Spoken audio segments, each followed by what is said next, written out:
但係我調翻轉想講翻個薑先。好多譬如中醫嘅朋友啊都知道咧，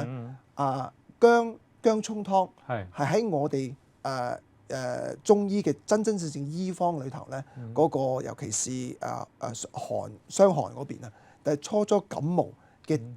初期嗰陣時候咧，係完全係有效嘅。咁譬如喺中醫理論嚟到講，你受到寒感，令到你嘅身體係怕冷，覺得好唔舒服，流鼻涕、清鼻涕，食薑好係嘛？咁你其實係講就係佢個外邪喺你嗰個身體個外層度冚住你，令到個人好唔舒服。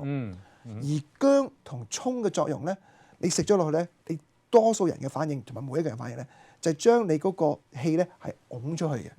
將你個會出少少汗，然後將你基本上整個人嗰個氣機啊係要外伸佢出去嘅，咁你就將嗰個所謂叫寒邪咧逼走佢。你逼咗佢出少少汗，你冇舒服冇事咯。